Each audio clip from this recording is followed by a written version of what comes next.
And we're back in the building once again. The Big Three show. In season tournament semi-finals tonight, Pacers, Bucks, and then later on Pelicans, Lakers to see who goes to Vegas on Saturday night. Well, they're already in Vegas, but who's going to be in the final later on Saturday night. And then we've got some other stuff to discuss today. Obviously, the league season resumed again after those those four quarterfinal games, and there was some games last night. There'll be a night off, more games tomorrow night. There's a lot to discuss as well. But man, like CM is in the building. What you saying, my bro? How you feeling? Good to be back for another week, man. The playing tournament, not even the playing tournament, in-season tournament is bringing us a lot of gems. We had a really good set of quarterfinal games. Looking forward to the semis now. Overall, feeling good. The NBA season, what are we, like 20 games in for the most part? Yeah. So we've had a fair sample size for a lot of these teams. There are a lot of teams not doing good right now on some nasty streaks, losing streaks as well. So I'm sure we'll get into that in a bit, but large up to everybody inside. Large up to Roland, Chino. Make sure you drop a like, subscribe if you're new to Prozone Esports. You got a lot of things coming over here. It's not just a Big Three NBA review show. United State of Mind. I know Roland wants to set things straight. He's got some things to get off of his mind for Manchester United fans. I'm ready. I probably tomorrow, maybe tomorrow. Like, I'll see what I can do. If not tomorrow, the stuff will come out on Saturday. We got a lot to discuss, kind of midway point-ish of the season, innit? But but let's get into it, man. Let's get into it. As CM said, make sure you're hitting the like button, subscribe button as well if you're new, hit the notification bell, all of that good stuff right there. In-season tournament preview. Let's get into it, man. Let me share my screen real quick. There we go. There's the semi-finals lineup. As I mentioned before, the Pacers are taking on the Bucks. Later on, it's the Pelicans against the Lakers to see who's going to get into that final game, to see who's going to be the first team to lift the inaugural in-season tournament in the NBA. Now, bro, we had some predictions. And some of the predictions kind of fell off after the quarterfinals. Right? You picked the Kings to win it, and I picked the Celtics to win it. Yeah, and they both went out in this at that stage.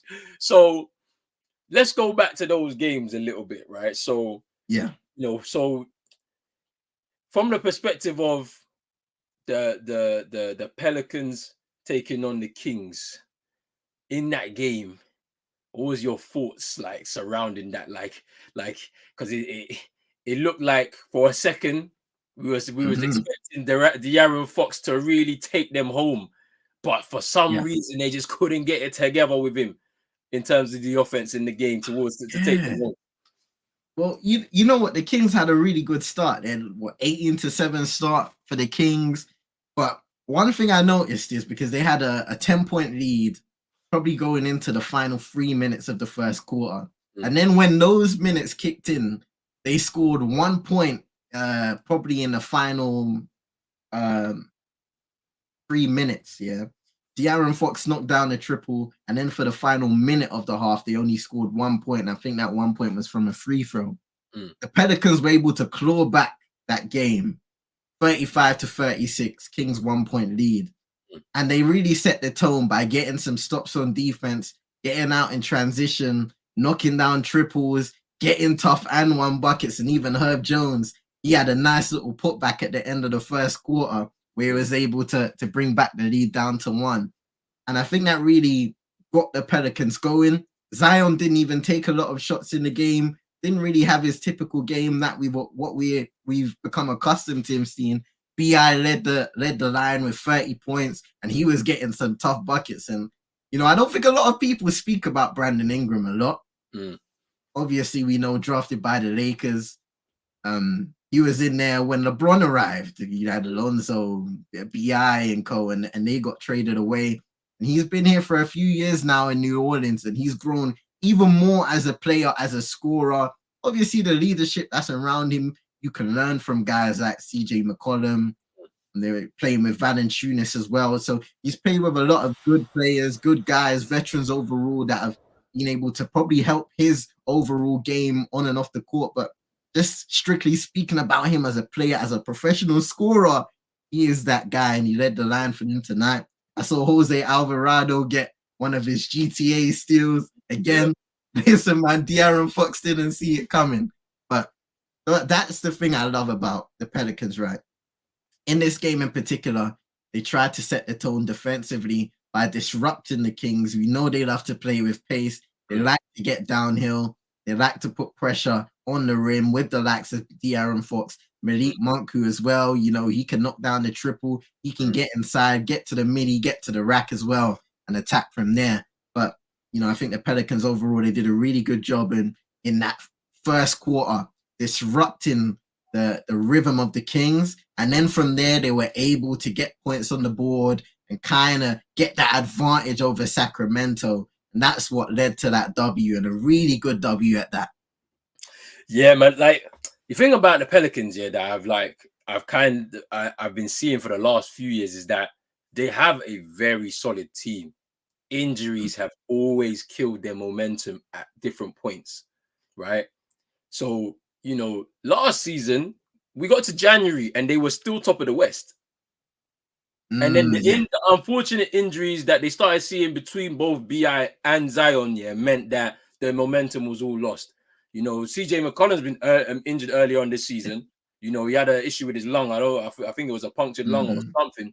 So he was out for a little bit of time. He's come back into the team again. So like, they've got a solid team. It's just, can they all stay healthy to be able to get them back into a playoff picture? Because they were a team that could get into the playoffs fairly easily. Do you know what I'm saying? So yeah. As for the Kings, one thing I've been seeing is that they're very one-dimensional when it comes to offense. They do try and live and die by that three. And this is why there's been a lot of talk about them potentially shaking up their roster in order to get in another piece that's going to maybe change their offense in terms of the way they play, their style. Like if they bring in a Pascal Siakam or an OG Anunoby, these are guys that can get inside and, force contact, get them to the line a lot. Do you know what I'm saying? Guys that can go to the rim, they're not afraid of that. They can also get on the outside and shoot the free. So like, because then it kind of leads to an over-reliance on De'Aaron Fox. We saw that in the playoffs last season against Golden State, where he was the guy that they were expecting to take that final shot, and he fluffed his lines. Like, do you know what I'm saying? In that game 6, I think it was, that would have seen them go through to the second round. Like, something's gonna have to change. I wonder if they're it's not just. I mean, this is a good way to look at it, because it's like, you're kind of in a playoff atmosphere. Yes. And you fluffed your lines again a little bit in a position where you could have taken it to another stage. If they look at that now, we're heading towards that trade deadline. Maybe some moves are gonna have to be made by that front office ahead of going into the playoffs. I don't know though. It's an interesting point you make, bro, because even with the 3-point shooting, I mean, even though he shot well in this game, 4 for 8 from 3, Keegan Murray, for the most part, has been struggling shooting from everywhere. And we knew as a rookie last year, I believe he made the most threes as a rookie. He broke the record. Yeah. This season, he's kind of taken a step back in that regard. So you're missing out on consistency in regards to his shooting. Obviously, Domantas Sabonis makes a lot of his money, his bread and butter from inside the paint, getting buckets in there and being physical, rebounding the ball. And then you've got guys like Harrison Barnes. He only made 1 bucket, shot 3 times today. And then Kevin Huerter, who has kind of been inconsistent from his Atlanta days in regards to performances, shooting from beyond the arc. But we know that is his main threat, and that's what he's in the team for. So it's an interesting point you make there. They can rely on Malik Monk. They can rely on De'Aaron Fox. But like you said, he is the main guy. He is the guy that a lot of teams will be looking at and creating game plans on defense to try and stifle his ability to get downhill. They might even say, listen, we'll take the 3-pointer from De'Aaron Fox. The good thing for him is he's been improving with his 3-point shot as of late, which has almost added to the threat he possesses going downhill. So it will be interesting to see if they do make some moves come trade deadline. I mean, you would kind of, I don't know. Do you feel like potentially they need to bring in another big? Because right now they got JaVale McGee, who comes off the bench for them. Or was it Alex Lyles? Let me see. Yeah, so they got Trey Lyles. JaVale McGee sometimes plays minutes, but not all the time. Like he played 3 minutes in this game. So he's not really a guy that they rely on consistently. But for the most part, Domantas Sabonis is going to be there. But they don't really have a dominant big that is going to protect the paint for them. And I think sometimes that can work to their detriment on defense when they come against teams who can really take advantage of that. The thing about it is, they may need one, because I don't think Lyles is the level of quality that you may need as a backup if you're a contending team. But then it's like, who's going to be out there? I mean, there's somebody over in Chicago that's going to be a very valuable trade piece for a lot of teams who are potentially looking to be in that contending picture, right? So, Drummond is there, and he's not really hit the heights that we maybe expected of him. He's been bouncing around from team to team, and this might be his opportunity to potentially get his career back on track. So you just never know what's going to be out there, because there's going to be a lot of teams that are looking to try and take their pick out of Chicago. So I do think they do need another big, because it kind of showed a little bit in the playoffs. You can't necessarily all rely on Sabonis's talent and scoring throughout a 7-game series. There needs to be some, throughout the whole series, you're going to need to switch it up a little bit. You're going to have to see a bit more of a defensive kind of minded big as well. Who's gonna get in there, gonna get into the rough moments and things like that. So we'll see with that. A big up to a man like SK in here. He's saying Halley season, they're about to start very, very soon. Mathurin can be that guy. Reminds me of DeRozan. Mathurin is really good. Benedict Mathurin, he's really good. But let's actually talk about that quarterfinal game where my Celtics got down by the star of the moment right now, Tyrese Halliburton. Towards the end of that game, tying the game with a 4-point play, and then basically helping them go home, take it home. And I think he scored 12 points first half, ended up with, I think, 26 overall. 26, 5 of 11 on threes, 10 rebounds, and 13 assists. Triple-double. Triple-double, his first career triple-double at that. For them, it's a good thing. I mean, I did speak when we started the season about the Pacers and how I felt that they were already kind of ahead of their development curve by the way they've just kind of built and constructed the team. There's always a team that you have to kind of look out for in every conference at the beginning of every season, and that they were my pick for this season. And you can just see from the way they play, the number one offense in the league. They don't play any defense. They're third worst. They're the third worst in the league. But in that particular game, they were able to really manage the defensive schemes of the Celtics. Because obviously, I never seen this before. Because every time Drew Holiday has played Tyrese Halliburton, he's locked him up. In this game, it didn't happen, especially in the second half.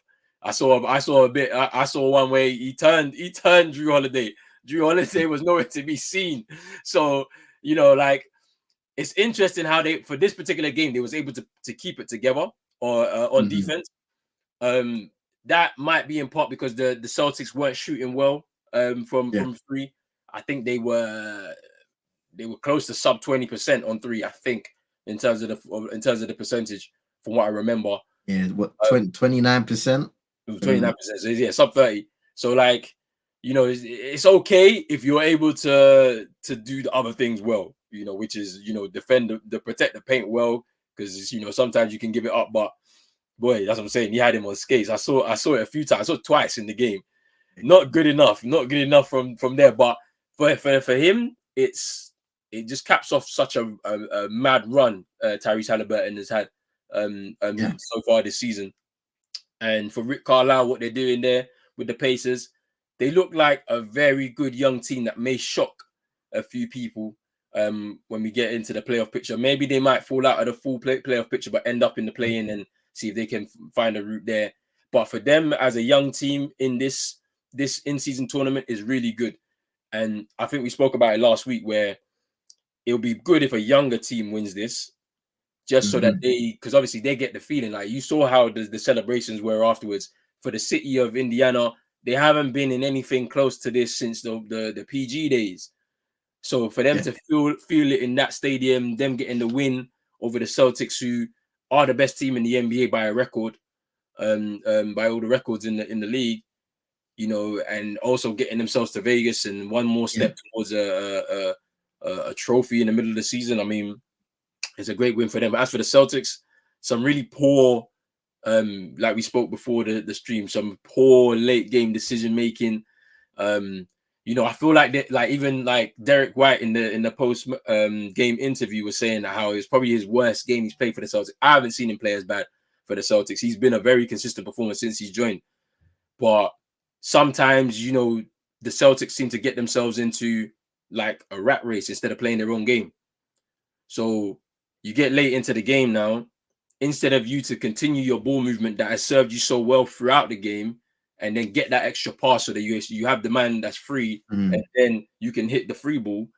You're instead trying to force an action which will lead to a turnover, and then like next thing you know, the ball's is going in transition, and then they score, and then they go on a 9-0 run, and then you're hitting a timeout, but it's too late.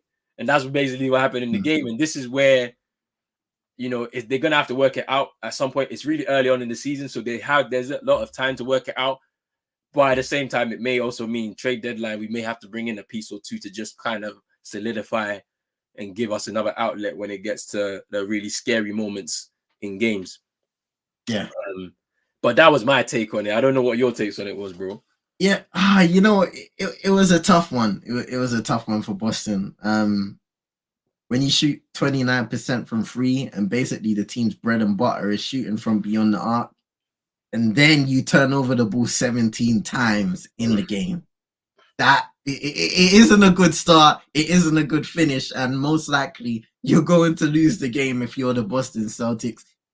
You know, for Indiana, you have to shout out guys, because obviously the star is Tyrese Haliburton, but they've got so many contributors: Bruce Brown, Miles Turner, Buddy Hield, Obi Toppin, Aaron Nesmith, Benedict Mathurin, all of those guys who scored double digits in the game, and just played their roles, rebounding the hell out of the ball as well. Miles Turner and Haliburton, Bruce Brown in particular, all of those guys really rebounded about 28 rebounds between all three of those guys. So they did a tremendous job there. The energy in Indiana, like you kind of touched on, when you were speaking about, you haven't kind of felt this since PG times. Even when Victor Oladipo was ascending and going against LeBron James, it feels so long ago now when LeBron was a Cleveland Cavalier. You know what I mean?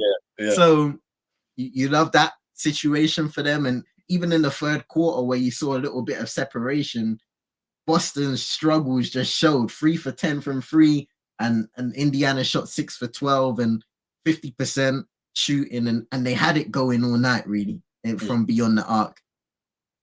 You mentioned a great point. For me, when I look at a fourth quarter, it should be almost the culmination of how the game has gone. And then it's about how good are your coaching staff? How good are the players at adapting and working out how to exploit what they've been able to get from the opposition's defense? Yeah. And for me, too many times when watching Boston, it's all right, Jason Tatum possession, Jaylen Brown possession. Now, they both had it going in this game, but, you know, you said it, Chino said it, I've said it. We all want to see a bit more integration when it comes to that Boston offense, instead of it just breaking down into isolation to you, to me, especially in those crucial crunch time moments. Great team, great individual talent, but you should be able to put it together at some point and become a dangerous collective team. And I just don't think that happens enough in the fourth quarter. We've seen it in the playoffs. And that definitely needs to improve, and that's where Joe Mazzulla needs to get most of his work. Kristaps Porzingis was missing for this game. You said off stream, bro, he's been one of the most consistent players for Boston this season with his scoring, with his protection of the rim. And obviously, I'm sure he was a big miss in this game, but at the same time, this team is good enough to compete against an Indiana and should be good enough to exploit their weaknesses on defense. But again, today, they were able to use the energy of the home crowd. Offensively, Indiana doing really well, and they forced Boston into some turnovers, a lot of turnovers at that. And like I said, when Boston struggle to shoot and they're turning over the ball, they're going to struggle winning games, because we always ask, what's the plan B? If your team's not shooting well, are you just going to shoot until hopefully they start falling, or are you going to change the game plan, become more aggressive and shoot in the mid-range, trying to get to the rim, ball movement? We know how great a team Boston can be, sharing the rock and creating wide open looks. So even from the inside, with their ball movement, we've seen JB improve over the years. You have Jrue Holiday in there now who can contribute as that guy who can bring the ball up the court. But we just need to see that on a more consistent basis when it really matters. Yeah, like I feel like it's still a matter of, guys are still trying to get to know each other on the court. Like, because Jrue Holiday is somebody that, he utilizes the post game. He's somebody that can drive into the paint and he can score at the rim. Like with Kristaps, like we were wondering, like, what was his post game going to be looking like since joining the Celtics. He's been really utilizing that well, drawing fouls, you know what I'm saying, and scoring. You know what I'm saying. So you have that, and then JB. One thing I've seen from JB this season, he's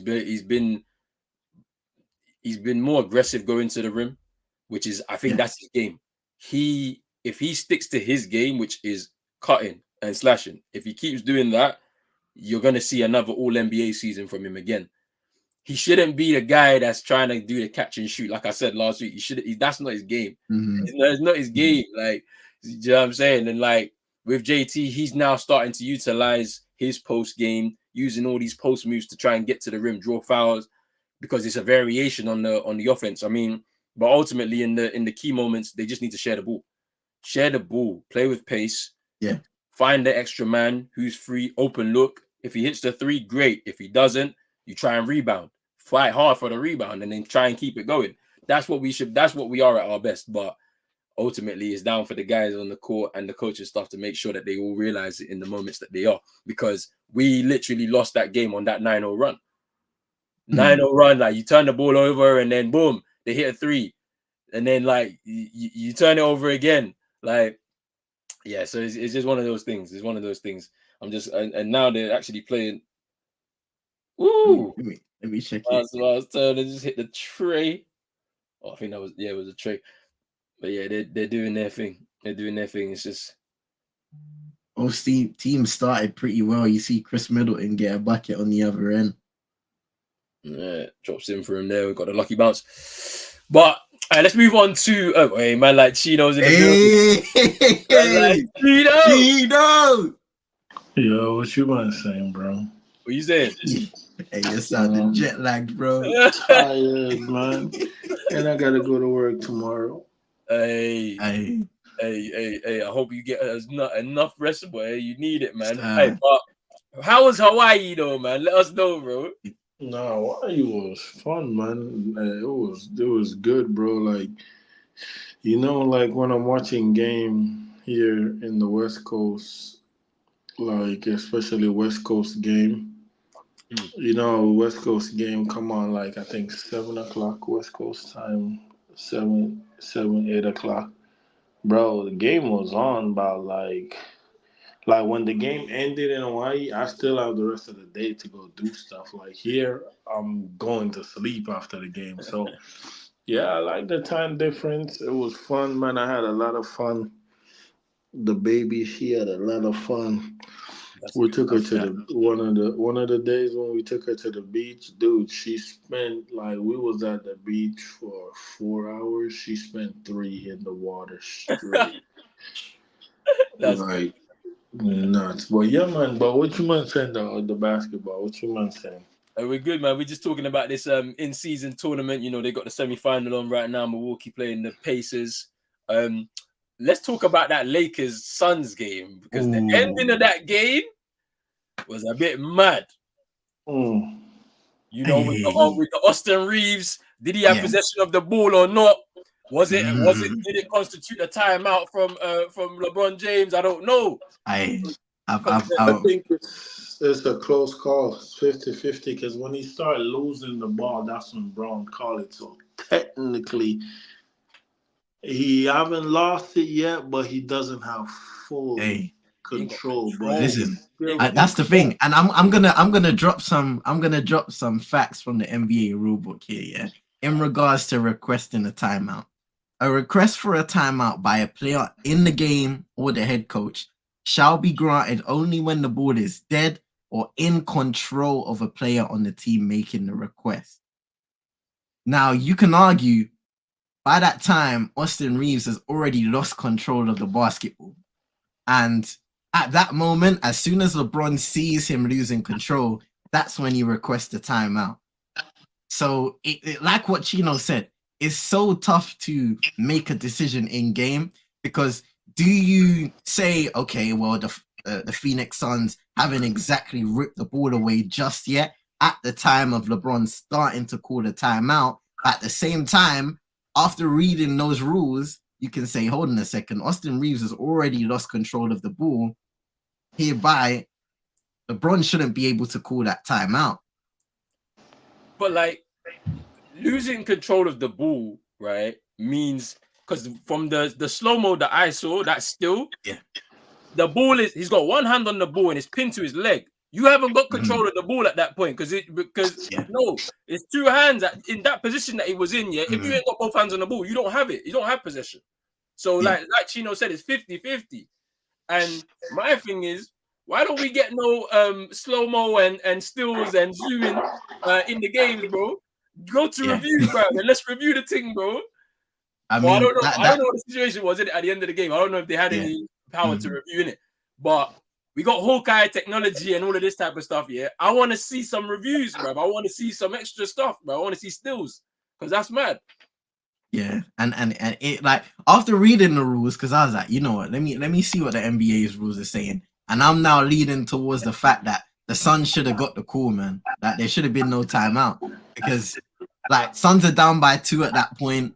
We know Austin Reeves knocked down the dagger beforehand, I think, and yeah, that was virtually it, because that was the opportunity for the Suns to get the steal, tie the game, but instead Lakers get the timeout, and you think, man, I mean, we've seen Devin Booker's reaction, and many other people's reaction to that exact moment, and you can't feel, but you can't help but feel sorry for the Phoenix Suns, because they may have been hard done by in a game where they could have advanced to the semis and played the Pels. I mean, KD was like, they turned over the ball too much. He wasn't even trying to use that as an excuse, which I respect. I can't lie, I respect it more than Devin Booker putting stills on his Instagram story talking about when they cheated us. Everybody in the league knows they cheated us. Like, relax, bro. It happens, man. It happens, isn't it? Like, but KD was like, hey, there's no excuses, man. We turn over the ball too much. Now, let's talk about both of them teams in like a little perspective, right? So the Phoenix Suns, they've had a very inconsistent start to the season, mainly because of injuries to their 2 stars. Do you think Hey, hold on. Good. I'm not gonna lie to you, man. You man, them are my brothers, because if it was anybody else, I'm not here, fam. I just fell asleep with the phone in my hand. Hey, no. Hey, bro. It fell and woke me up, bro. The phone fell. That's how I jumped up. No. And the worst part is, fam, you know how you're feeling, fam. You know the one stay where you're just like, no, because I'm hearing bare feedback here at the back here when CM was talking. I'm like, bro, what's going on over there? Yeah, I can't believe he's sleeping, bro. That is hilarious, man. Oh my days, bro. Hey, Chino, I know, yeah, just be in the background, innit? If you rest up in it, yeah, we'll let you know when the show If you need to get rest, bro. You need to get rest, bro. Rest. Because he said it yesterday. Rest, He was like, yeah, I don't know if I'm gonna join you this week or next week. I'm just jet lagged. I'm like, yeah, cool, bro. Just let me know in it. Like, I'll leave it there for you if you need. But hey, all right. So the Phoenix Suns, inconsistent start to the season. Yeah. Inconsistency in terms of results, but then also with the players that they've been able to put out on the floor. They've decided that, well, Matt Ishbia and their front office have decided we're going all in. We want to compete for the league championship now.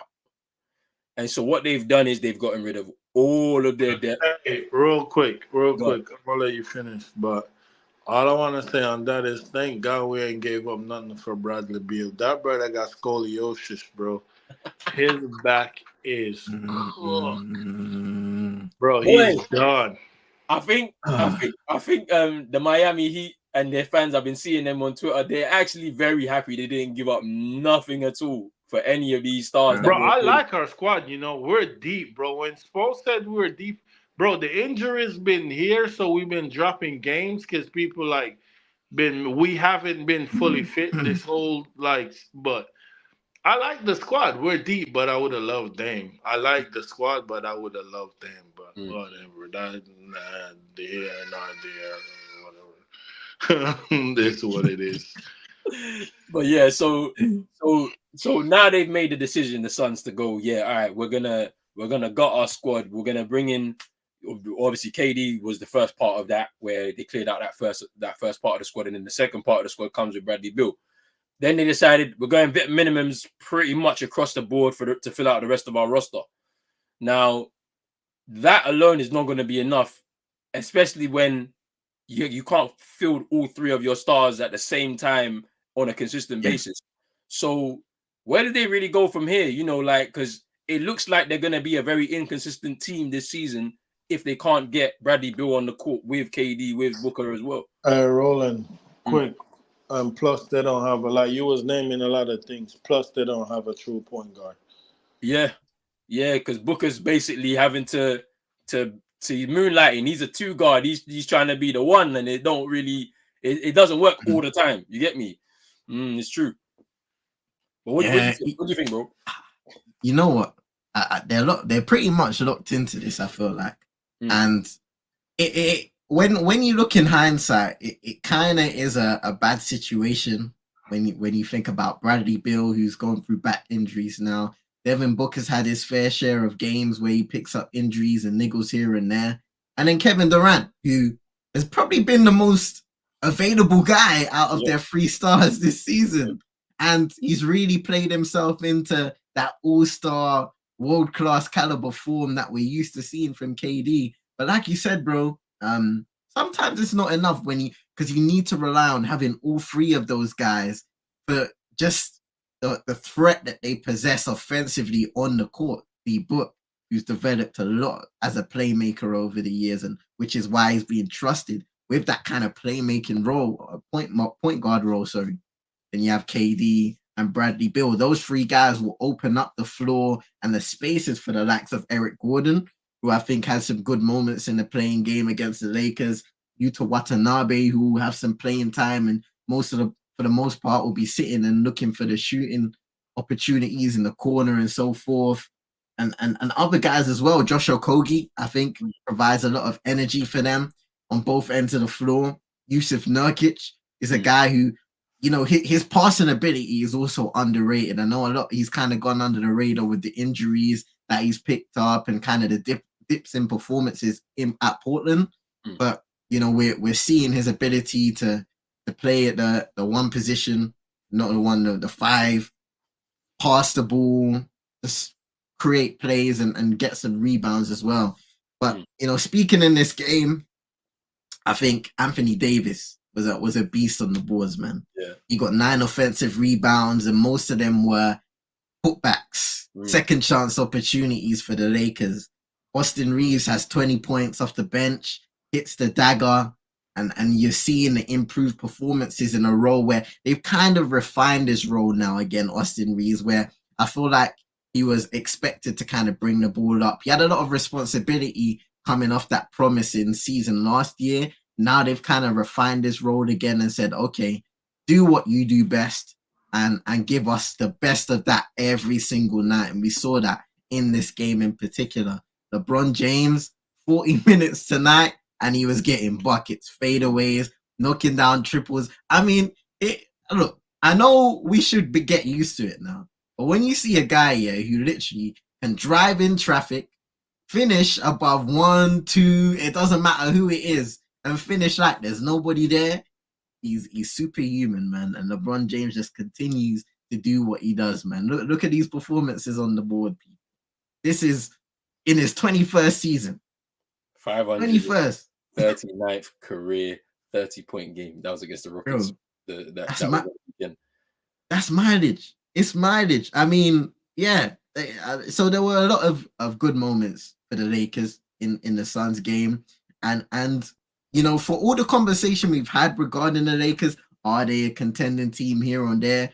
You know, for them to compete in a game like this against Phoenix, who are technically expected to be title contenders, even though I'm not too sure about it at this moment of time, strictly due to the fact that availability is the most important asset any team can have, and the best teams do have availability. But yeah, it's only a shame that the game came down to that call. Yeah.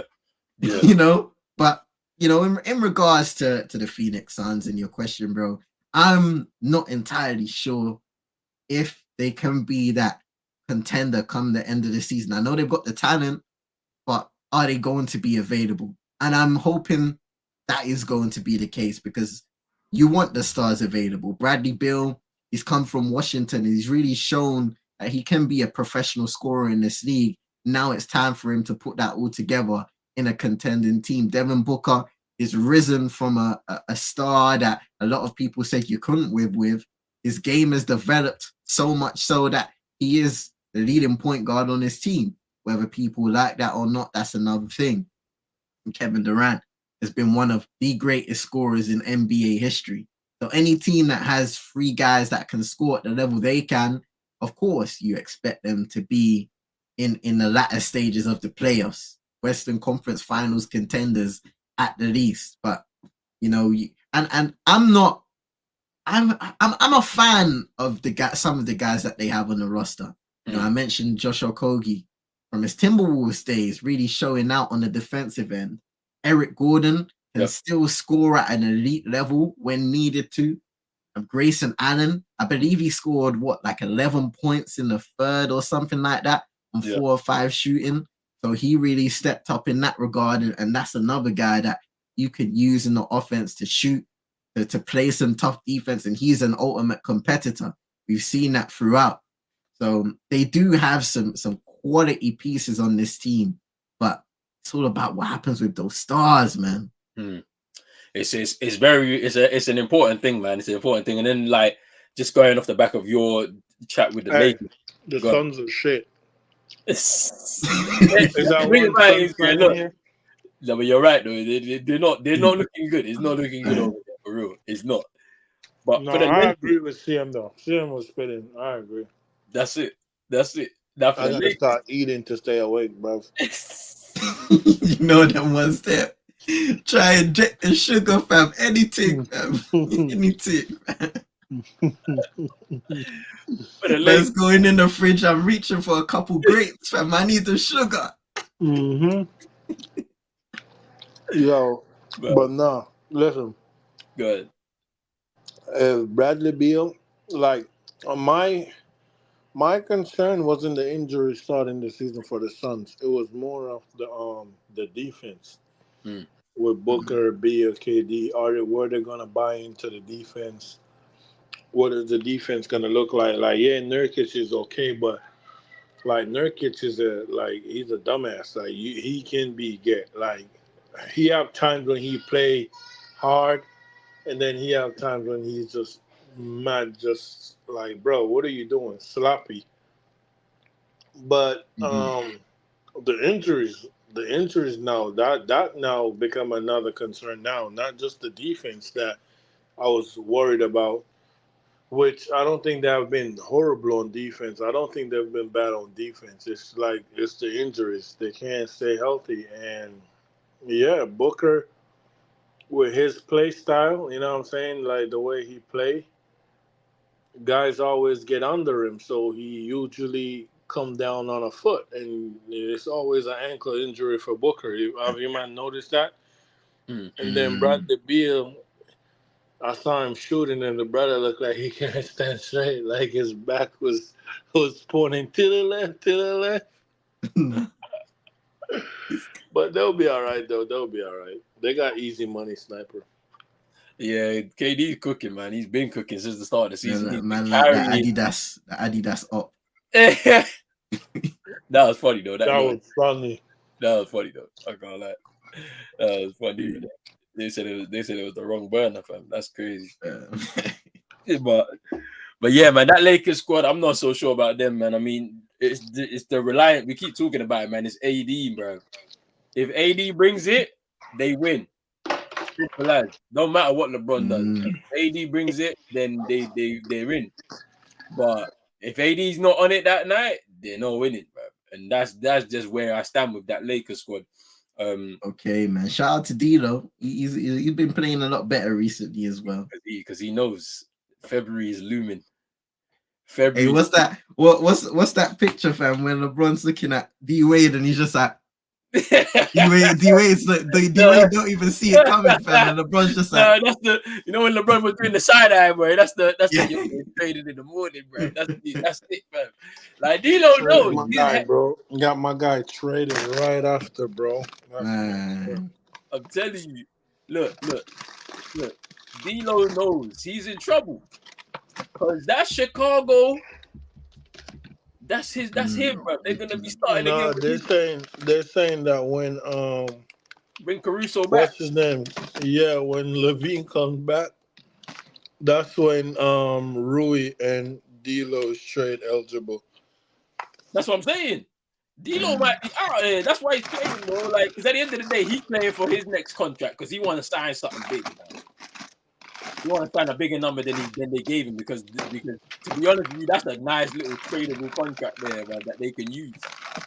Like what D'Lo's on, because they're paying D'Lo like too little for what he's trying to produce right now. What he's been producing, so it's all right. Like they can use it if they need, but he knows his time. I told that man about Gabe Vincent. That man said, "Oh, you just hating. You Miami fans are just hating." Okay. He's his average point for this season is 6. He's been injured. He's been injured, but it's 6. No, you know who is moving me. You know who is moving me because they're kind of figuring it out, but I still think they're gonna fold. Hold on, they're gonna fold come playoff time because it's only gonna be the young gun showing up. The Timberwolves.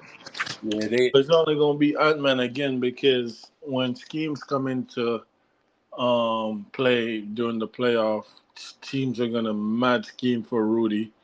They're gonna pull him out on the perimeter. They're gonna attack him. And Cat, Cat, like the name. Like, do I need to explain? Big Purr. It's in the name, but Big Purr. I've been liking what I'm seeing from them though.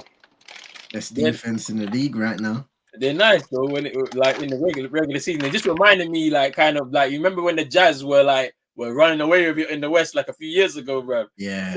Mm-hmm. And then like they ended up like probably 1 or 2 seed or something. Like this is like what's funny? They have 2 of the starting from the Jazz team. Conley and Conley and Gobert. Yeah, so they kind of remind me of that. Like a few years ago, where the Jazz ran away with the West, like it was top. And then when they had with Donovan Mitchell and that, and then when it came to playoff times, they was out in the first round. So it's looking like that a little bit for them right now. But like we can watch it from a distance and be like, yeah, they're doing nice. They're doing nice. All right, last bit on this this tournament before we move on to the next topic, yeah. Mm-hmm. So obviously the Bucks currently playing now in their semi-final against Indiana. But they win over the Knicks. we're now starting to see the development of. I know we spoke about them last week, but Giannis and Dame are now kind of back, or they're looking like the partnership that everybody was expecting them to be, and they obviously win in that 20-point win over the Knicks, in that quarterfinal. So, what do you think of the Bucks? We spoke about, bro. To be honest, if we didn't blow that game against the Knicks and we were healthy, the Bucks wouldn't be here right now. But I don't be a hater. Fuck Giannis. Fuck the Bucks. Game should have been a Heat. The Bucks, like you said, they're putting up numbers, but they don't scare me. And I don't think they scare the Celtics either. I don't, bro. Literally, Boston and Miami fans. If you go on Twitter, Roland, I know you see it, we're looking at each other like, yeah, I know. What are we gonna throw at them? And Boston is like, fuck this rookie. I feel like this rookie might be the one to come fuck us up in the playoffs. Yeah, to come kill us. I know. So it's like I could talk for Miami, and I know you could talk for Boston. We are not worried about Bucks, and we're not worried about Philly. Like, when playoff come, the two big dogs are gonna roll out, and they're gonna be in the Eastern Conference Final again, and may the best one win. Like, it's gonna be the fourth one out of the last 5 years. I thought it was 5 out of the last 6. Yeah, 2020. Because we didn't make both of our teams didn't make it in the COVID year. Not the COVID. So 2020, yeah, we missed 21 because that's when the Bucks win. Yeah, 2022, 2023, 1, 2, 3, 4. Yeah, be 4 out of the last 5. 4 out of the last 5, fair enough. Because I know 21. Yeah, like injuries cooked us. We didn't have JB for that net series, and they cooked us 4-1. But and then we swept them the season afterwards. But let me put that one day on the table, fam. We made all of them run away from Brooklyn, fam. That's crazy. But anyway, what do you think about the Bucks, man? Like this partnership between Dame and Giannis, man, because it looks like they got it now. They understand what they need to do. Pick and roll. You better not big that shit up too much. I heard somebody roll and kick you off the panel. Hey. Look, all I'm gonna say is they're putting it together, innit? I think there's still room to grow. Currently, I know Chino don't like Giannis and his run and gun tactics. Too corny. But he travels too much, man. Bro, everybody, his whole team today showed up in a suit. This guy got sweatpants. Like the whole team. Huh? Hey, man, too hard to be different, bro. But somebody should have sent him in the Team GC, fam. We're all wearing suits today, bro. That's their fault. He wants to be different, bro. It's corny. Hey, listen, man. Go ahead, Chief. Yeah, man. All I can say is they're putting it together as a collective, as a team. I believe they're one of the best offensive teams in the league, which is a dramatic change from what they once were with a couple other personnel. I mean, they were one of the best defensive teams in the league, and they really owned in on being a defensive team, stifling people inside the paint. Now they've transformed that with this duo. We're seeing Chris Middleton slowly starting to get more minutes on his belt and return to his further form. So we'll have to see what happens there. But yeah, I want to show some love to the Knicks as well. Julius Randle has really transformed his game in the last 10 games. When you look at the first 10, he was really struggling, 18 points per game on 34% shooting. Last 10, 20, almost just under 25 points per game on 51% shooting. And he really had a good game, started 9 for 9 in the first half, en route to 41. And the thing that really hurt the Knicks was that third quarter. 5 turnovers, which was, a high in the quarter, 2 less than that they had in the first half. And, the Bucks were going out, creating second chance opportunities, out in transition, knocking down triples, 5 of 8. And one stat that kind of sums everything up in that regard were the Bucks shot 23 of 38 from 3. the Knicks shot 23 threes and only made 7. Boy, I mean, that 2-man game is going to be dangerous in the playoffs when you have to really utilize that pick and roll. You know what I'm saying? Like, but I don't know about the rest of their squad, man. Like, it's a bit of unreliability across the squad because, as I said to you before the streak started, Bobby Portis, in a 20-point win was a -7, which means that whatever he came on the court to do, he hurt the team. And I don't understand how you can be a -7 in a 20-point win. It doesn't make any sense. But hey, I would just leave that right there. They're currently losing as well by 4 in the game against Indiana, so we'll keep an eye on it for the rest of the stream anyway. Right, next topic. Let me just stop sharing my screen real quick. Are the refs too trigger happy with the text? Now, I got a couple of incidents that we need to hone in on, right? So this happened last week Friday. Oh, look, he's reacting to the call, and I don't know, I can't read lips. And Bob, this crew has made it clear that if you keep at them. So that was JT getting ejected from the game against Philly. I don't know if everybody saw that. Yeah. But yeah, like it's he got attacked. I think JT was a little bit frustrated with some of the calls that he wasn't getting. He was turning over the ball a lot in that game. They really didn't play their best in that victory over Philly. Pat Bev scored 26 out of nowhere. Like he was shooting the free ball like crazy.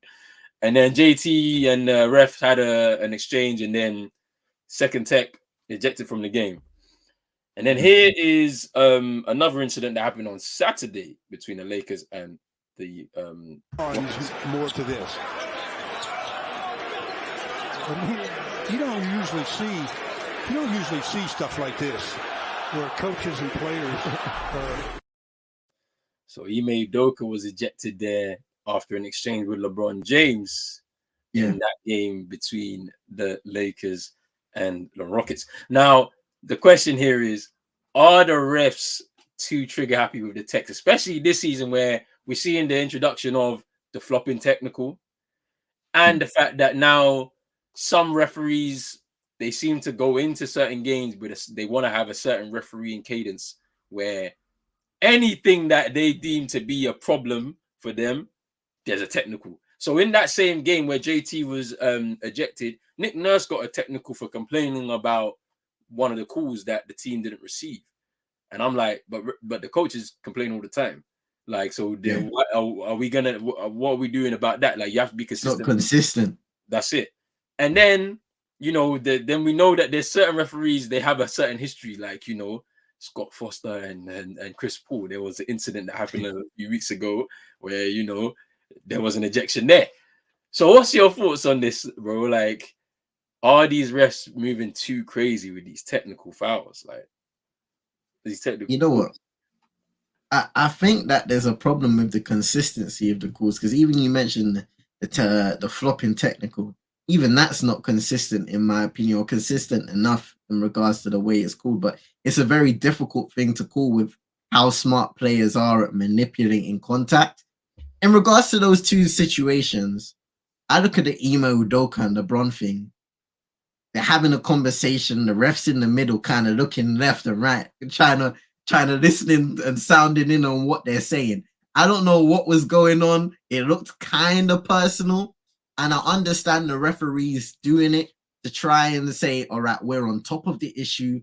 We're not trying to see this escalate into anything further, which sometimes these situations can. But at the same time, if it is something that, it isn't the end of the world and it's kind of adding to the competition, because we do have to remember, these guys are in the heat of competition. And that's where I'll transition over to the JT situation. You have to think about it this way. You're playing a game. You're in the heat of the moment.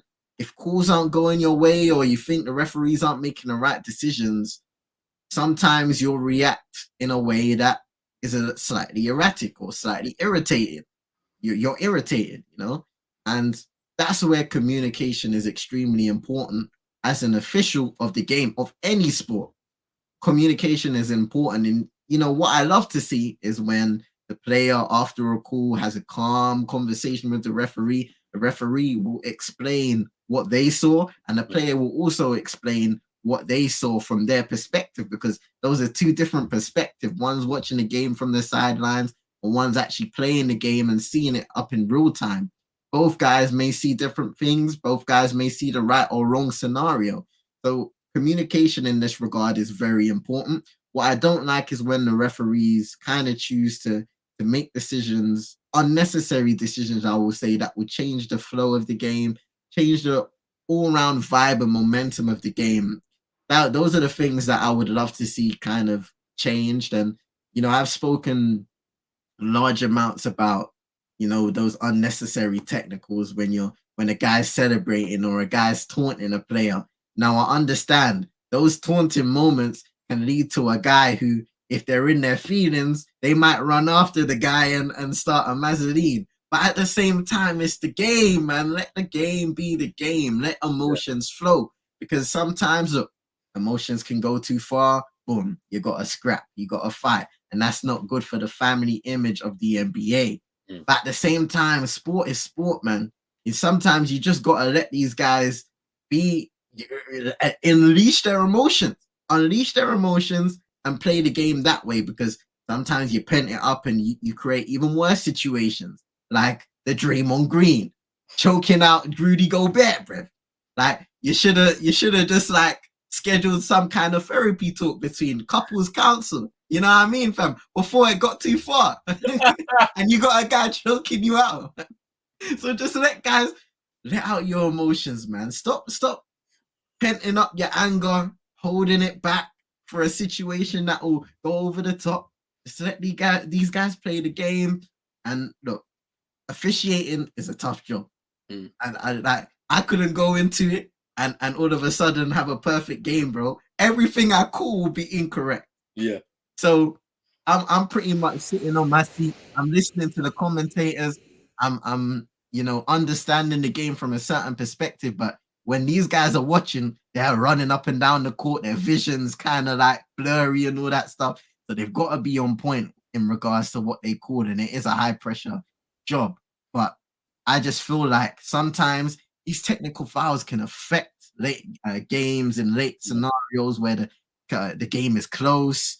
It can affect the momentum of the game, especially if guys are getting ejected, head coaches and players alike. And I just don't like to see that. I want to see the best of every single team. And that includes the competition aspect of things. And as fans, we do like to see the entertainment from now and then. Yeah. I feel like we had a conversation before. Well, hey, what's going on? Hey. What, bro? Bro, I feel like we had this conversation before when someone got ejected on the Big Three show, bro. I'm bringing a conversation. We've had a conversation. We definitely have, yeah. But it's like the last it's getting ridiculous, though. It's really getting ridiculous. That's what I'm saying. It is like this. Is the reason why I had to thing, like, I'm like, why did you eject him?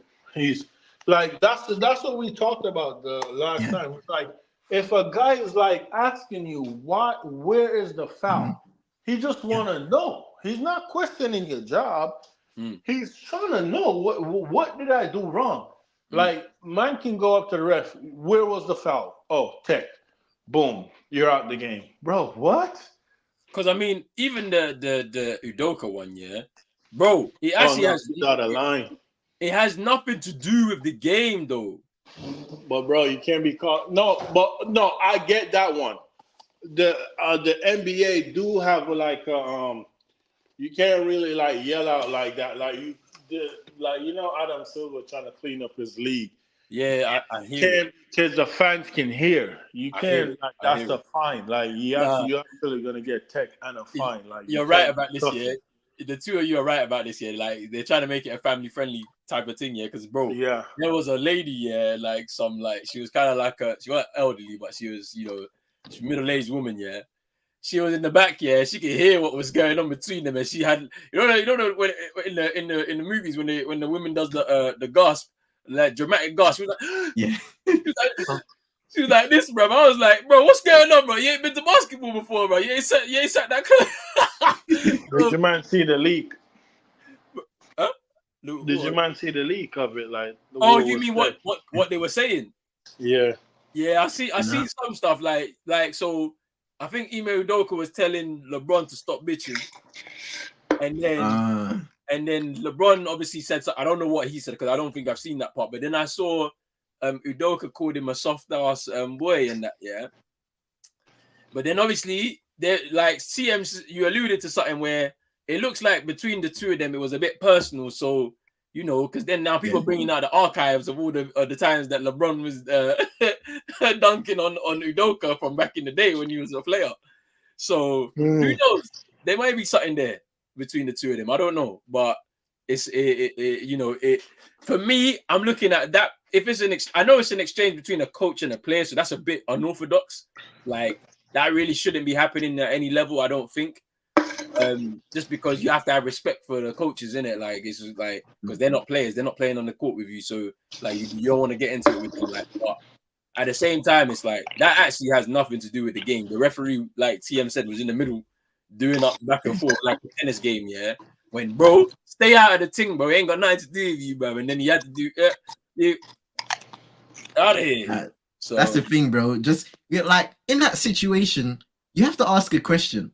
Can't like the referees, like even like there's multiple of them there. Like just say, all right, let's get back to the game, guys. Yeah, that's it. Simple. Let's get back to the game. Simple, because that's what they do in football. Like man, I'll be arguing and like the ref don't want to escalate it any further. So he'll be like, yeah, you stay over there, or he'll tell the captain, come take him over there. You go over there. Go. Like, that's it. That's how it's supposed to be. I think that would have been more appropriate, but maybe the refs are leaning too much towards the rule book too much, and that's why they're making these type of decisions. But it's gonna disrupt the flow of the game. It's gonna eventually ruin the product if it keeps going like this, in this way, this direction. That's what I think anyway. Yo. Why is my bad? Why is the rapper stinking it up right now? Huh? Which rapper? Which rapper? Or Dame. The rapper, man. See him now. Oh, Dame. Nah, Dame's gonna get it together. He's gonna get it together. He's gonna get hot though. He's gonna get it together. That's it. The Pacers. Well, let me see. Right now, the he's 2 for 9. He's gonna get it together, bro. Dame is not in rhythm, like proper rhythm, just yet, man. Like he's gonna get it together for sure. Like last 8 games, he's been cooking still. He has been. But because you want to be in Miami.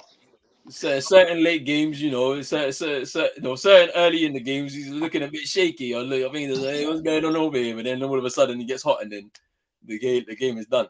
Man said LeBron mentioned a certain Nia Long. I can't lie. I feel like Udoka's still hurt about that. Hey, I saw a tweet from her the other day when she was saying the only regret she has this year is not going to see Usher in Vegas. Man. Yeah, that hurts hard. That hurts hard. He's been. Hey man, it is what it is, man. You did the deed, big man. You did the deed. Y'all seen Cam and Mace? Yeah. Nah, they're wild, man. Them two are wild. I can't lie to you. He said that long message, bro. Yeah, I see the DM. He's actually wild, Cam. I don't know why he did that, bro, but he's wild. But all right. So this is the next debate I want to have with you, man. Yeah. Oh boy.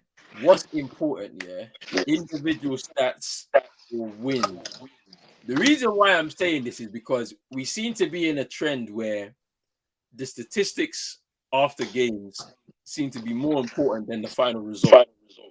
So in this particular game, the Mavs went on a 30-0 run against OKC, against TM's OKC. Lost the game. And they still lost the game. Yeah. So why is this the thing that came out as the most important part? Because I know it's a big run and all of that, but you still lost. Well, for the media, they get clicks and engagement because, like you said, there you go. You're gonna have the people like you coming in under it, like, what the hell? I didn't comment. No, not you, dumbass. Like people like that, things like you, like people like with your mentality, like what? They lost. Why are you tweeting about this? That's what I mean. Not you specific. What's wrong with this guy, man? Not you specifically. but you know, like they're gonna come in on it, and that give them engagements and Yeah. that give them views and blah blah blah. But yeah, I agree with you though. I feel like today's league and games, like to every sport, you know this because I know you know this, Roland, because you're a Bruno fan. It's more about the individual statistics and you know what I'm saying. It's not about the fundamentals or the winning, the principles no more. It's more about oh, Luca put up a first half triple double but lost the game. Or oh, Denver's winning, but Jokic is 9 for 34. Like, bro, those things don't matter. Like, Mhm. the team is winning. You know what I'm saying? But yeah, I feel like though, to answer your question, I feel like today's generation is, you know, today's generation is a lot of player FC. It's a lot of player this, player that. Like Curry Muse, LeBron Muse, like this, that, like KD Muse, like it's a lot of players, so it's stats, like they like stats. I just find it very strange that we're in that trend here because, bro, this picture I put up there, they lost the game. OKC beat them. Yeah. Like I just couldn't believe that that was what we saw out of the game. That was the only thing that was the most important. But yo, CM, you chime in here, man. Yeah, bro. You know what? Okay, so the NBA are in a spot where when something like this happens, it's a shocking moment. And like what Chino said, shock factor, it sells on social media. It gets you clicks, it gets you engagement. And I think for the NBA and marketing and growing the brand, they will take advantage of stuff like that. Oh my God, you go on a 30-0 run, this player gets a triple-double, especially if it's one of the stars. You got LeBron, you got Luka, you got Steph, all of these guys, Giannis, that go off, they have great performances, a great first halves, and so on. You'll have kind of the more hardcore set of fans who look at the game, I would say, with a different approach. They look at Like our teams play. Hey, like like me, Chino, like hey, Roland, real quick, like real yeah, quick, I'm gonna let you finish. Like me, that's why I don't rate Tyler Hero because his 25 points per game is empty stats, bro. And like you can't tell me nothing. Like the team played better without him. But go ahead, CM. yeah, man. It's one of them ones, isn't it? Like you look at the game from a different point of view, how a team's playing, how kind of individuals are fitting into the system, and of course wins. Wins are the most important thing in the regular season. Get to the playoffs, and then in the playoffs you have to win to eventually secure the Larry O'Brien Trophy. So in terms of marketing the league, yes, these moments are very important because they bring people in to watch games that maybe they wouldn't have watched, because, OKC, even though they're a good team, the Mavs, great start to the season, I wouldn't say it's a game that people would automatically tune into. But all of a sudden, you put on socials, the Mavs are on a 30-0 run. Now you want to go in and watch that game on League Pass or anything because it's like, what's going to happen next? But you have to ask the question at the same time.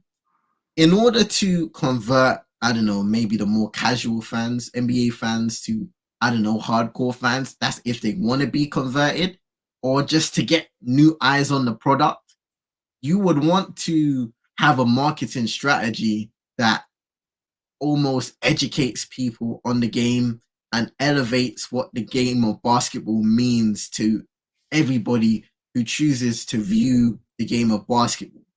So in regards to the marketing strategy, I'm not going to say anything on them because it's some strategy that works.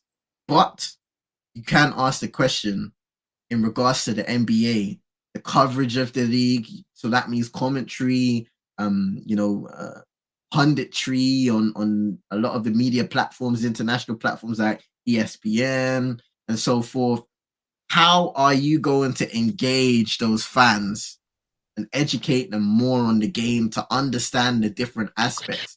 There are a lot of things that I've kind of been paying attention to this year, and even over the years, like that are very complicated to understand sometimes. Different defensive schemes, offensive schemes, how teams can counteract certain stars or play styles depending on an individual or a team. It's those things that I like to hear from a commentary perspective, because you learn more as a fan. And I think sometimes it's great to be experienced in those big moments, that are advertised on social media, that poster, that 3-pointer, that 4-point play, that highlight moment. But I feel like the game of basketball or sports in general, anything becomes more enjoyable when you, number one, understand it more from a certain perspective, and in real time you can call out what a certain team's doing with confidence. And that all comes from how the sport is marketed, how the commentators take responsibility in educating everybody who's tuning into that show. And that way you can get more eyes on it because they understand it, they feel excited, and you have the best of both worlds. Yeah. Like, you made some good points in there in terms of the way that they're marketing it, right? What the fuck? The last time we won was when Wayne Rooney was playing. Wait, what? Hold on, I'm on Twitter. I'm not on mute. Oh, I thought I was on mute. Back. Oh no! Hey, what was that stat though? What's the stat though? Last time we won at Anfield was when fucking Wayne Rooney was playing. Oh, we haven't won at Anfield in, it's going to be 8 years now. One Mata was here, Wayne Rooney. What the fuck? It's 2015, bro. That was the last time we won. Wait, was that Anfield? Anfield, bro. That's the last time we won Anfield. Bro, I'm telling you, fam. We ain't won in 8 years. It's crazy. Hey, it's crazy still. Like, hey, we're on a bad run against Liverpool. But anyway, we'll get to that later. But you made a good point about the marketing and trying to convert casuals into potential, like, regular watchers of the NBA.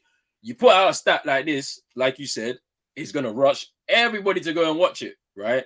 Yeah. But there's certain parts of the game where, I mean, basketball is bigger than just, the runs that teams go on, or, like you said, the 3-point play, 4-point play, whatever it is, dunks, like posters. It's more than that. So, it's really down to an individual to go and find what their niche is in terms of what they like about sports and sports analysis. Of course, a lot of it is for entertainment. That's probably the main part of it.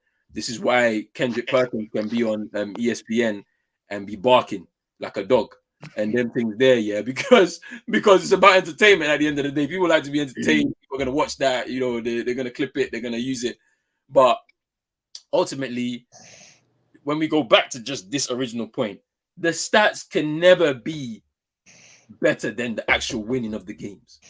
Like, I don't care what a player puts up, because even Paolo Banchero, he had a 40-point night, first 40-point night of his career yesterday against the Cavs. They still lost the game. It doesn't matter in the grand scheme of things. It doesn't matter. That's a loss on their record. It's great for him individually as a young emerging star in the league, but Paulo's cold though. He's cold though. Nah, he is. Cold. The Magics are cold too. You see that Franz Wagner. He's nice. He brought his brother with him, brother, and the brother was doing a madness too, fam, against the Celtics. When I was on holiday, I was watching the game. I was mad as hell by watching that game. I was like, why is this guy scoring the ball like this, bro? Mo was giving you a bucket. He was cooking. He had a career night, bro. I was looking at it. I was like, where did this come from, bro? It's whenever they play the Celtics, then everybody want to start playing, bro. It don't make sense to me, bro. But nah, is what it is. But yeah, bro. Go ahead. Who's talking? Me or you? Which one of us is talking, bro? Nah, you talk. No, we society need to stop idolizing empty stats, bro. Like, that's it. It doesn't matter, bro, how many triple W you have if you're losing, bro. That's it. It doesn't matter if Tyler Herro was averaging 25 points per game. Miami was 1-4 when he was playing. The minute he went down, Duncan came in the lineup averaging 14 points per game, but we went on a 7-0 run. It's about fit. It's about people doing things to make the team better, not their self and gas can I them. chime in real quick, Chino? Go ahead, Real bro. Like, you see how we speak about like empty stats and all that stuff. I would love to see a show or something that breaks down why those points may not mean as much to the team on the grand scheme of things. You know, like the media will say, empty stats, they're not contributing to wins. Well, why is that? Break it down a little bit more. And that's the area where it's kind of like, okay, maybe a certain section of the fan base wouldn't kind of be interested into all of that because the breakdown takes a little longer and may not be interested instead of like having a more entertaining conversation about this guy not being good enough or da-da-da. But I would love to see something that is dedicated to breaking down why this guy's impact on the team is good, why this guy's impact is not so good and could be better. I agree. It might be something on the way, bro. You never know. Even CM might be the one to kick it all off, man. We never know, fam. Never know. No, but I just wanted to bring this here because I mean it's not really much of a debate. I think we all agree that the wins are more important than the individual stats at the end of the day. But I just put it here as maybe something for people when they watch this back, whenever, to just think about it, man. When you see these things on social media, it doesn't necessarily tell the bigger picture of the actual game that was played. It's just put there to give you like a tiny detail to the bigger picture at the end of the day, and so that's why I put it there. But hey, let's move on, man. Last topic, man. Before we wrap this show up, man. Like, and then actually, you know what? I forgot to do. Yeah, I forgot to get predictions for this in-season tournament. So we'll figure out who's gonna get to the finals and win this whole thing. But before we do end this, Chino is snoring in the background. He's sleeping. I'm not. You are, bro. You are, bro. Don't do this, man. Okay. I'm just hearing bear snoring, bro, and you're just there, bro. Don't lie.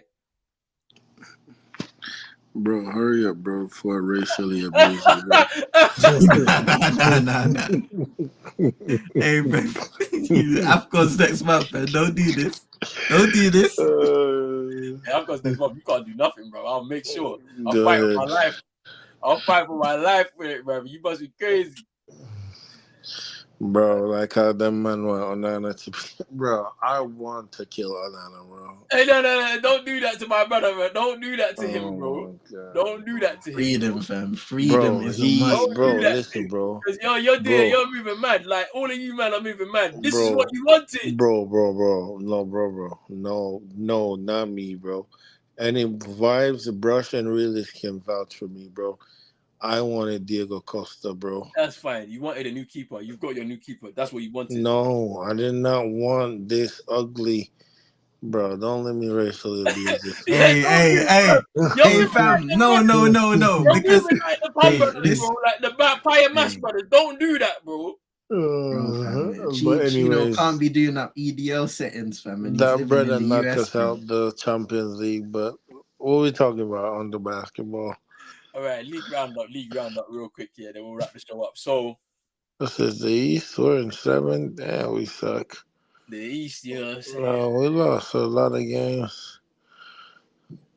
The East is looking East right now. Nah, Orlando Magic doing pretty well, man. Up in 3rd. Their squad. I did mention their squad like last season. I was like, hey, give it a year or two. They might be where and they've actually gone a year. I think they've gone a year too early, maybe a couple of years too early than I thought. Because their team is looking real nice right now, putting together some wins. Kind of reaching their full potential that a lot earlier than what you thought they would, and it's being led by Paolo Banchero taking a good leap after his Rookie of the Year season. What do you think about the Orlando Magic? Can they sustain this? Can they make the playoffs? Do you reckon? I mean, it's too early maybe to say at this point, but what do you think? I definitely hope they can keep it up. We spoke last week about how they were kind of able to find an identity by locking in on the defensive end. They play with a lot of energy. They're an exciting team to watch. So I most definitely hope they can. A long season to go.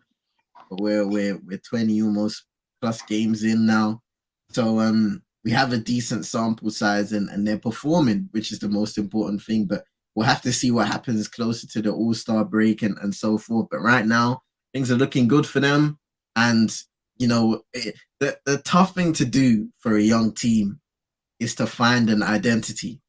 So you have to give the coaching staff a lot of credit there. They're starting to discover that. A lot of those guys that they've brought in from the draft or traded in, they're utilizing their talents now, and they're finding their roles. Jalen, was it Suggs is his name, isn't it? Yeah. Yeah, like he's starting to find his identity and kind of looking on the defensive end and find his role, where a lot of people probably at this time last year would have looked at him and said, considering he's a top 5 draft pick, things are very disappointing with the way that he's going. But he's been able to turn that around this year and really find an identity on the defensive end and provide energy on both sides of the floor. Same with everybody on that team right now. Yeah. I'm actually surprised at the Cleveland Cavaliers, because you would have expected them to be within that top 6 after they're such a great start to last season and then getting into the playoffs. They've slipped out of that kind of picture, and, you know, they're not looking like the team that maybe we thought they would. Obviously, it was a bit of a surprise to see Donovan Mitchell go there. And another thing that was interesting for me, you know, as I mentioned last year, them bringing in Donovan Mitchell was with the hope that he would help them close out games, because they were a team that played with a lot of pace, a lot of energy, and could get through 3 quarters and then would gas themselves out and then have nobody to really slow the game down and help them get over the line. It hasn't really worked out that way for them overall, and I'm a bit surprised that they're lowly positioned right now. You never know, it could pick up for them as the season goes by, as we continue to go through it, but it's a bit surprising so far.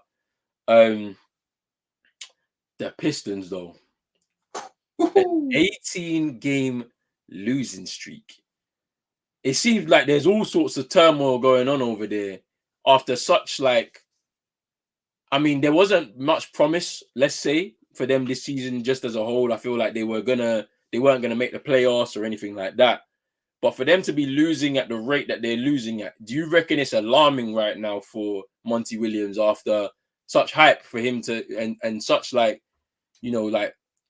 good energy that was going towards him for taking this job in Detroit? What do you think? Man, you know what? A part of my mind is like, a team can't be this bad, bro. Are they just tanking? But at the same time, you look at the talent that they have on their team with Cade Cunningham, Asar Thompson, who we've given a lot of praise for in his rookie year so far. Killian Hayes has kind of been a downside, a guy that they drafted high and he hasn't really been able to put it together. Marvin Bagley, you know, we look at his Sacramento days, he's kind of had issues and inconsistencies here and there. They brought in a James Wiseman from Golden State, and he's not a significant part of their roster or offense or anything, or you know, at all, which is a major disappointment considering he was a top 2 pick in his draft. So it's crazy to see what's happened there. Jalen Duren, he's had some good moments for the Pistons, but unfortunately, for the most part, you know, we're speaking about a thing of identity. And I haven't watched a lot of Piston basketball this season for obvious reason. But like, when I have seen them, you can see that they are struggling on the court to establish themselves as a team. And Monty Williams is the highest paid coach, and deservedly so, because he's done some great work around the league recently with Phoenix as well. But unfortunately, they're going to have to find a way to start winning games and to start developing an identity. Because Coach Ime Udoka, credit to him, has done that in Houston. He's been able to transform this team on both ends of the floor and kind of find a way to create an identity over in Houston. And I know we speak about the vets that they brought in, but also the young guys. You know, they are also at the forefront of that movement. And even, I think it was after their loss at the Lakers, he was kind of saying, look, like, I don't like the way that we allowed them to bully us. You know what I mean? Physically. So that's what it's about, holding everybody accountable and creating an identity. And that's up to the leaders, the vets on your team. Cade Cunningham, and looking at him as a leader who's a high draft pick, who's expected to perform at a higher level and take that franchise forward. And then there's other guys on the team like Alec Burks, who I know has kind of been unavailable here and there, but he's a vet. Joe Harris is a guy that's been in winning situations. Same with Monte Morris. He's been in winning situations as well. So it's about, collaborating with some of your vets and some of your leaders and really creating a solid identity that you can live by every single night in, night out when you're playing against any level of opposition. But an 18-game unbeaten streak in any scenario is, I don't even know what to say. Unacceptable, bro. It's unacceptable. I mean, I've watched them a couple of times this season.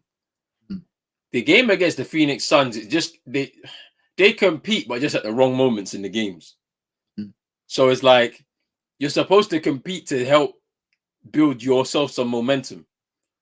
It's like they're making play, they're scrapping on the floor and doing all of this when like the game is out of reach, bro. You're supposed to be trying to score the ball, bro. Why are you scrapping for the ball on the floor and doing all these blocks and all of this type of stuff, bro? Like and then flexing on man and all, like stop, bro. Like let's get back to basics.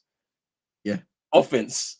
Let's get it together. Like I mean, but yeah, I think the interesting thing is about their the vets that they need to come back. So Bogdanovic is apparently on his way back to full fitness, full health, so he should at least help them in that regard.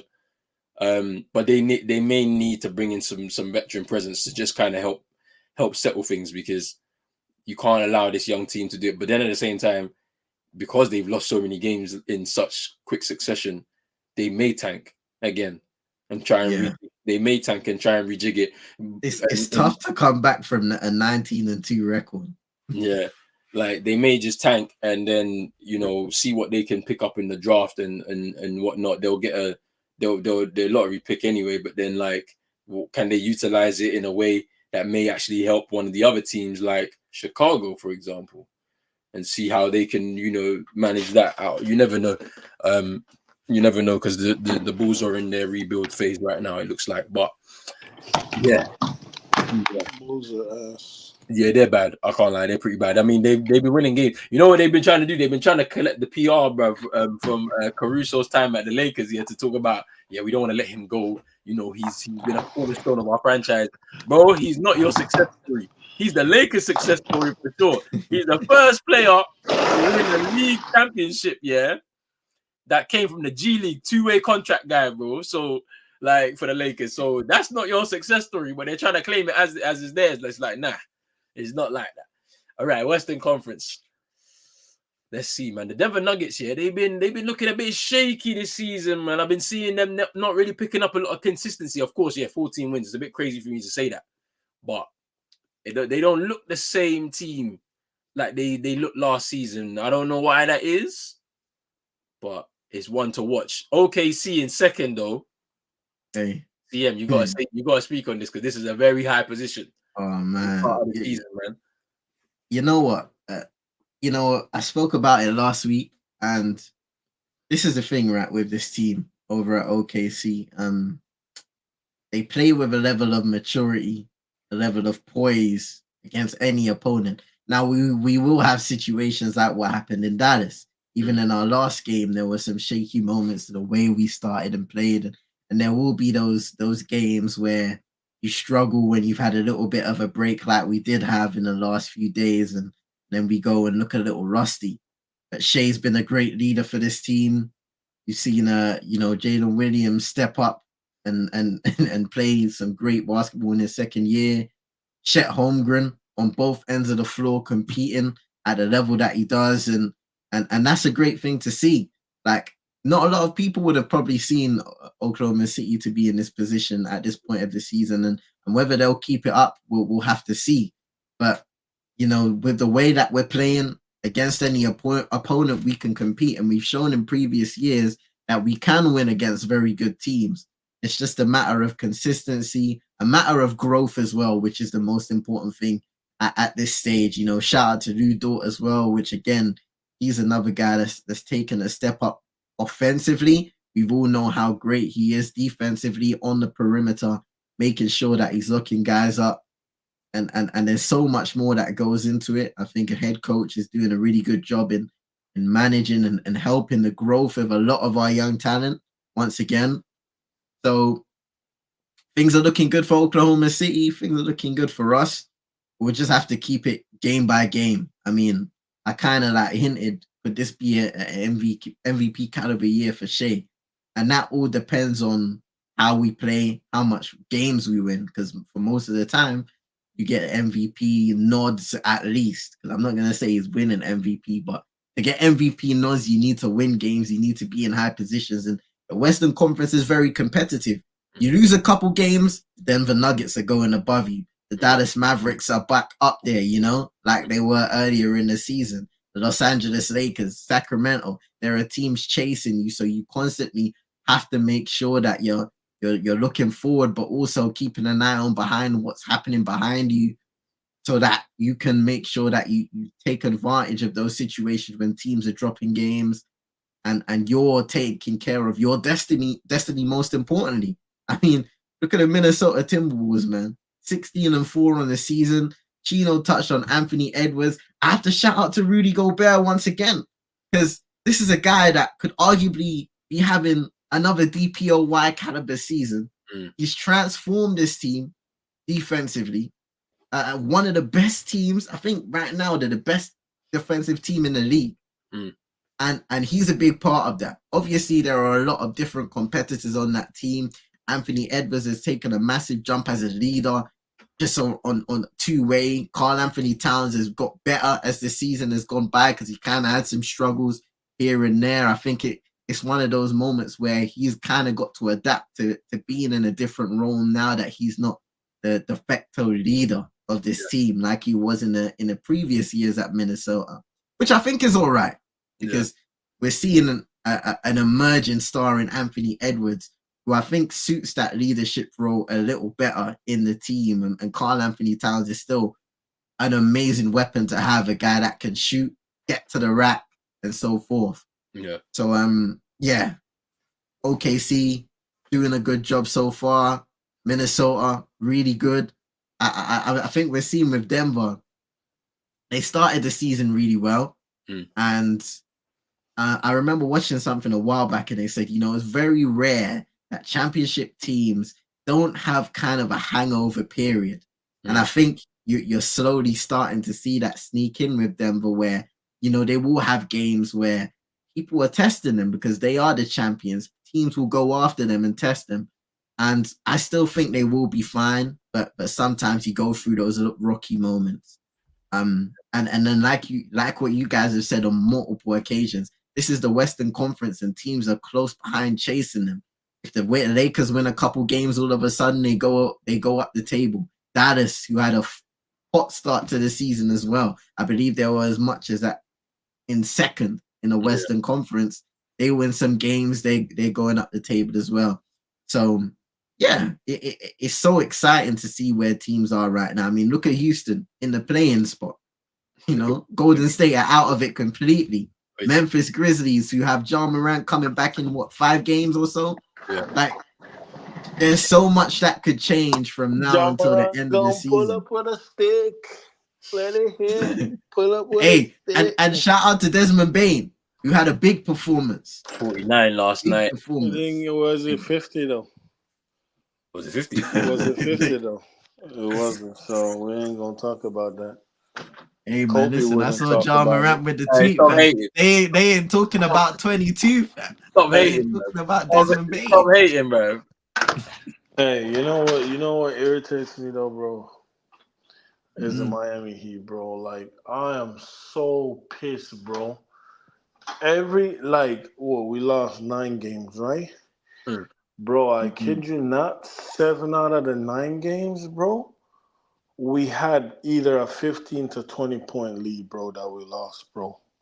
Bruh. That's just bro, other than like the Celtics game we lost and then another game, bro. That shit against the Bulls, against the Knicks, against the Nets, bro. I am livid, bro, and that's why we wanted Dame Dollar, the closer.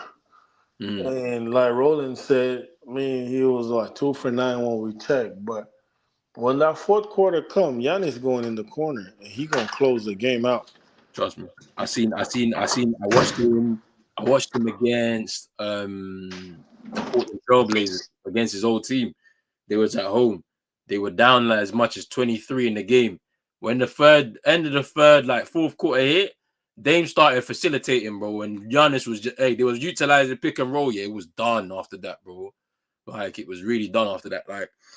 Like Dame's got the ability to do that, man. He can have a bad game all around, yeah. Then all of a sudden, racks up points, racks up assists, and then your team is winning again. So it's crazy. But I think for me, the Clippers, I saw their game against the Warriors. Actually, they came back.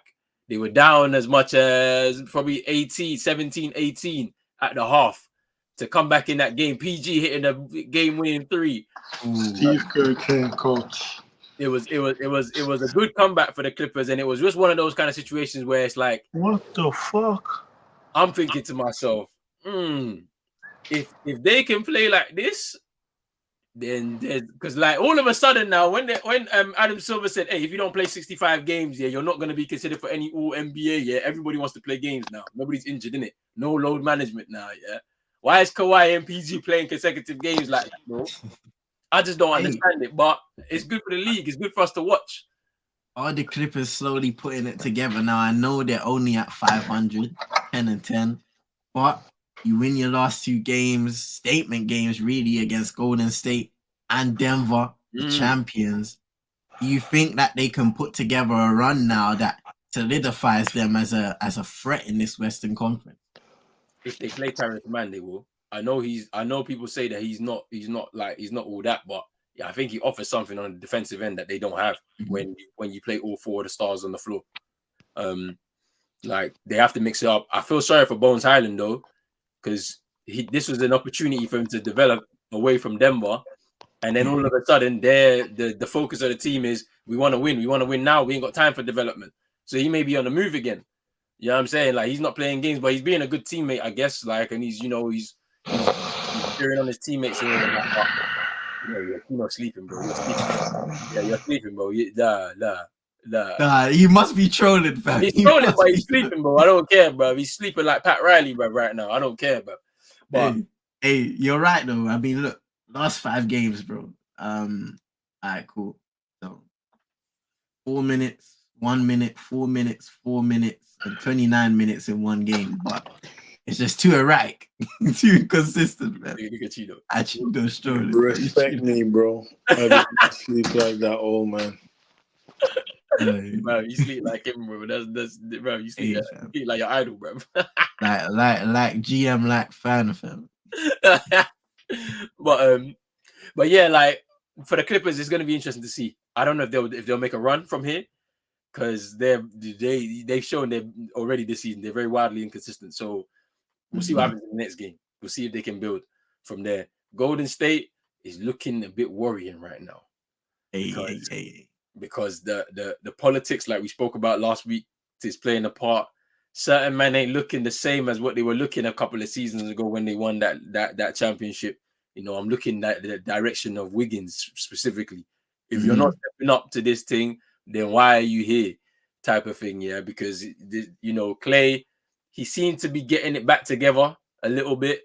Yeah. He didn't start the season well, but I don't know about that. I don't know if it's going to continue. Clay is washed. Duncan Robinson's a better football. Hey, bro, I'm gonna ask you guys a question, yeah, because I know with all we've said about that Washington team and so forth, but do you think Golden State gave up on Jordan Poole too soon?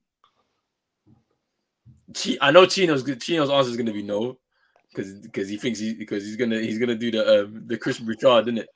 He's a bozo. Hold on, let me show you. Hold on, look at this. Look at this. Let me show you, man. Literally, hold on. Screenshot. Done. The Pacers defense is so trash, bro. They're so Yeah, trash. they got no defense. They're, Okay, check the they're about to lose this lead. Wow, hoop chat. they lost the lead. Check the hoop chat. Damn, they were just up by 10. They lost the lead straight away, bro. After half time, it's gone. Damn. Chino sent the pic, and the Wizards are believed to be interested in Patrick Williams from That's the hilarious. Heat GC. Free bozo. So He's a bozo, bro. no, but the reason why I asked that question is right in their championship winning year, and of course there were many different factors. Ronan speaks about Andrew Wiggins being a menace on both ends of the floor. Obviously Steph Curry playing at eye level, Draymond playing at eye level. So many contributors on that team, right? But Jordan Poole was also a big part of that playoff run. His ability to score the ball, be that spark plug for the team. Obviously, the next season that happened, past the knockout session and all them things there, first round knockout, it didn't quite work out. And then we kind of saw the bad highlights of his game where he was making those bozo plays, you know. Why did you say first round knockout for? I just say it. It's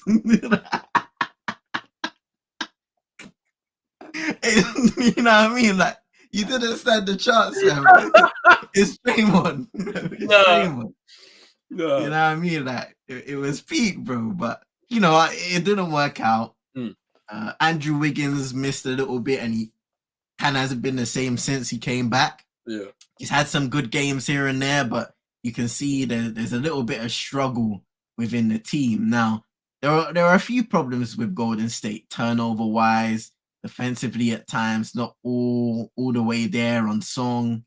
Klay Thompson, who in the past has been a great two-way player, a guy that can, you know, provide defense, but also offense in terms of three-point shooting, also putting the ball on the floor and getting to the rim and just creating the great system Golden State have had over the years that involves movement, screens and so forth, so that you can create shots for the likes of Steph Curry, Klay Thompson, Andrew Wiggins, and so forth, who can also put the ball on the floor and score. But, you know, Jordan Poole was another one of those guys who could also create off the dribble for himself, from beyond the arc, get to the rims, get to the mid-range. And you know, he was labeled as the third Splash Brother.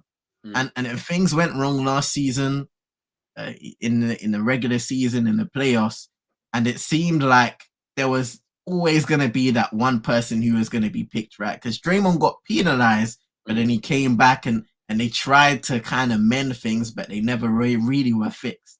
And Jordan Poole was the fool guy because he wasn't playing well. And, you know, I guess we've seen some of his attitude issues as well here in Washington, where he's kind of not all the way switched on. And that's what contributes to a bad winning culture.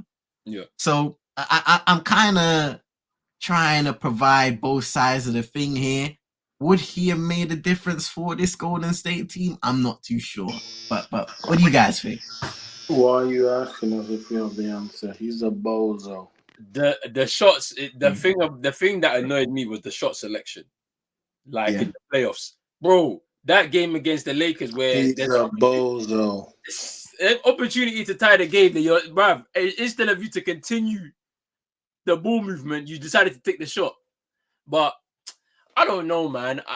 Would he have been an addition to this team to a certain extent? But it's just about how switched on he was in that playoff run on the way to the championship. He was switched on. Yeah, you know, he wasn't feeling himself too much because obviously you're still hungry. You're fighting for a contract at the end of the day. So you're gonna listen to whatever your teammates are telling you. So he was coming off the bench. He was coming into situations. There's leadership on the court. They are really relying on you younger guys that have a lot of trust by the organization to come on and perform. And that's what he did in that playoff run.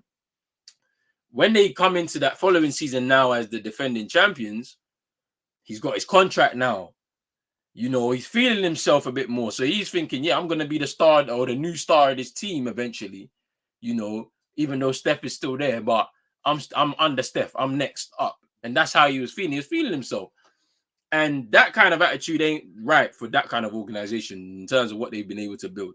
Everybody works hard, everybody works together, and then we move forward with that. And so you have to be humble. And he just wasn't, I don't think. I think he had this kind of cocky attitude. And then obviously social media starts getting involved and it inflates your head. And that's what happens with these young guys sometimes. And then it's all falling apart for him because the business is ruthless. You can get traded. Doesn't matter who you are, don't matter how much they pay you, you can get traded. And they did that, so I don't know if he would have helped because I think it's all depending on his attitude. I think decision making is a bit off, and obviously that would obviously it should iron itself out if you're really dedicated to what you're doing. But such a bozo, they traded him for CP0 rings. Hey, fam, the courtside baddies were catching up with him. Yeah, whatever was going on with that, because whatever happened, it didn't work. It didn't work. When Ruby Rose came out that night, it didn't work. They still lost. So and that's the thing that I'm disappointed about, because I thought that maybe I'm just a fool, man. But I thought he was gonna go to Washington and kind of bring some sort of a mental toughness to that team, I thought he was gonna bring scoring. I thought he was gonna score a lot, and he is.